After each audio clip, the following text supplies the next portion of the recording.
First కొన్ని వీడియోలు చూపిస్తా, తర్వాత ఒక మాట చెప్తా చూడండి.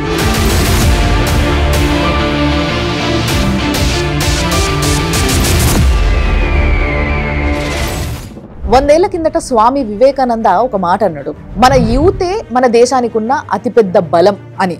కానీ 10 ఏళ్ల నుంచి ఈ వార్తలు చూస్తుంటే మన యూతే మన దేశానికి ఉన్న అతిపెద్ద బలహీనత. ఒక బూతు, ఒక బలుపు, ఒక బరితెగింపు, ఓ పైశాచికత్వం, ఒక ఎర్రితనం, ఒక మర్యాద లేదు, మతి లేదు, సిగ్గు లేదు.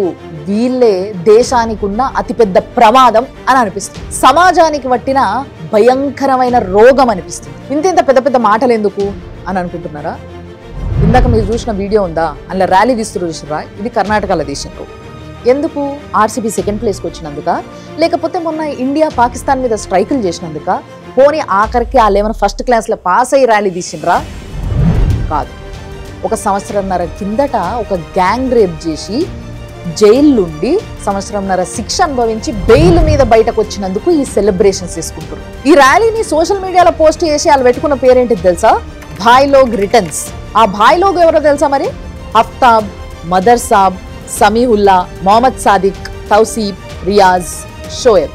ఈ బ్యాచ్ అంతా కర్ణాటకలో ఉన్న హనగల్ అనే ఊర్లో ఒక ముస్లిం అమ్మాయి, ఒక హిందూ అబ్బాయి ఒక లాడ్జ్లు ఉన్నారు అనే విషయం తెలుసుకొని పోయి ఆ అబ్బాయిని పిచ్చి కొట్టాడ పడేసి ఈమెని గ్యాంగ్ రేప్ చేసిండ్రు. అట్లా చేసినందుకు ఆమె పోయి పోలీస్ కంప్లైంట్ ఇస్తే వీళ్ళందరినీ తీసుకుపోయి జైలు వేసిండ్రు.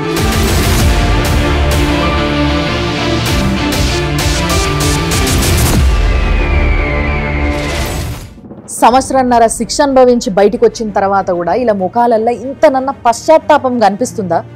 అసలు వీళ్ళని చూస్తుంటే తల్లిదండ్రులు అంటే భయం లేదు, సమాజం అంటే గౌరవం లేదు, న్యాయ వ్యవస్థ అంటే మర్యాద లేదు, ఆఖరికి పోలీసు వాళ్ళంటే కూడా భయం లేదు, పోలీస్ వ్యవస్థ మీద కూడా భయం లేదు. కాబట్టే పోలీస్ స్టేషన్ ముంగడికి వెళ్ళి ర్యాలీ తీసిండ్రు. పోలీసు వాళ్ళు కూడా కామ్గా కూర్చొని చూసిండ్రు. తర్వాత సోషల్ మీడియాలో ఈ పోస్టులు పెట్టి జనాలందరూ ఫుల్గా ఫైర్ అయితే అప్పుడు పోలీసు వాళ్ళు మళ్ళీ తీసుకుపోయి వాళ్ళని లోపలేసిండ్రు. ఇప్పుడు మీరు చెప్పండి నాకు, ఇట్లాంటి బట్టేబాజ్గాళ్ళని ఏం చేయాలి? ఒకసారి మీరే కమెంట్లలో చెప్పండి.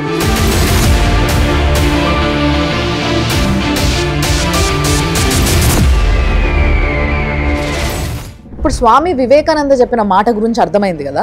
నాకు ఆంధ్రాలో ఒక ముచ్చట గురించి తెలుసుకుంటే శ్రీశ్రీ గారి మాట గుర్తుకొస్తుంది.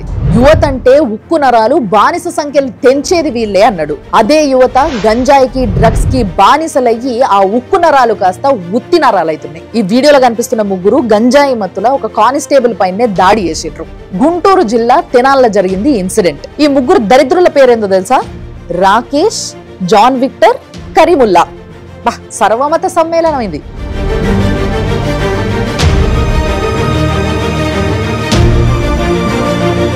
ఒకప్పుడు విప్లవ గడ్డలెక్కున్న ఉత్తరాంధ్ర ఇప్పుడు గంజాయి అడ్డగా మారిపోయిందని ఆ మహానుభావుడు శ్రీశ్రీ గారు ఎక్కడున్నారో గాని ఆయన చూసి ఎంత బాధపడుతున్నాడో. ఒకప్పుడు కష్టజీవులందరూ కలిసి బీడు భూముల్ని పంట పొలాలుగా మారిస్తే పంట పొలాల్ని బీరు భూములుగా మారుస్తుంది ఇప్పటి యువత. ఇల్లు దాటి బయట కడుగు పెడితే ఊరు చివర్ల బీరు బాటిళ్లు, కొండ గుట్టలలో బీరు బాటిళ్లు, కాల్వలలో బీరు బాటిళ్లు, పర్యాటక ప్రదేశాల దగ్గర బీరు బాటిళ్లు, చారిత్రక కట్టడాల దగ్గర బీరు బాటిళ్లు, చెరువులల్లో బీరు బాటిళ్లు, చేన్లల్లో బీరు బాటిళ్లు, బీరు బాటిళ్లు, ప్లాస్టిక్ గ్లాసులు, పేపర్ ప్లేట్లు. ఇదే మొత్తం దేశాన్నంతా ఈ యూత్ అలంకరిస్తుంది వీటితోనే. ఇప్పుడు అర్థమవుతుందా ఫస్ట్ నేను చెప్పింది ఏందో? మన దేశానికి కొంతమంది యూతే బలుపు, బలహీనత, బరితెగింపు, పైశాచికత్వం, తెలివి లేదు, బుద్ధి లేదు, సిగ్గు లేదు.